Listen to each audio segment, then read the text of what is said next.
Whether you admire or condemn his tactics, there's no debating that undercover activist James O'Keefe has taken on some big targets and come up with some stunning results. Once again, he's our Power Player of the Week. We thought it'd be a funny YouTube video, and we'd get them to say something silly like, "Oh, you guys, it's cute," but we never in our wildest dreams did we ever imagine this. That was James O'Keefe in 2009, marveling at the impact of his undercover ACORN videos that pushed Congress to cut off federal funding. Now he has struck again, masterminding a sting of NPR executives at what was supposedly a lunch with rich Muslim donors that showed their political bias here against the Tea Party. I mean, it's pretty scary. They're seriously nice. We wanted to find out what drives the 26-year-old O'Keefe, who describes himself not as a conservative but a progressive radical. And what we discovered is an outrage with liberal hypocrisy. If you use their rules against them, you can really just tease them and mock them and really destroy them. As a student at Rutgers, he says he became fed up with political correctness, especially about race. So on St. Patrick's Day 2004, he met with an administrator to demand they stop serving Lucky Charms cereal with its Irish leprechaun.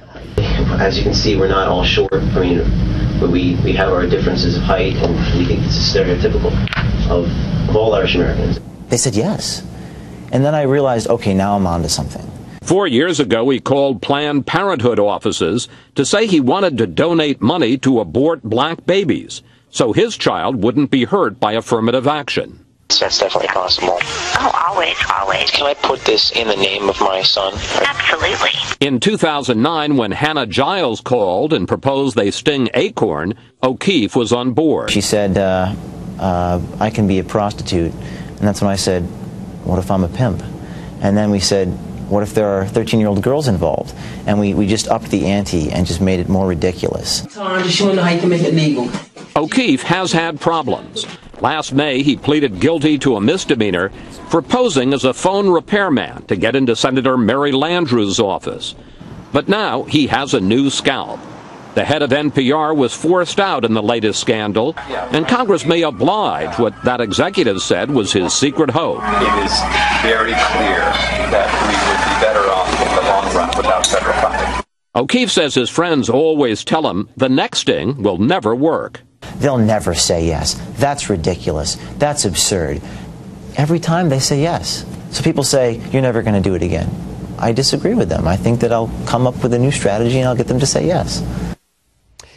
O'Keefe has also engineered an undercover sting of a public television executive.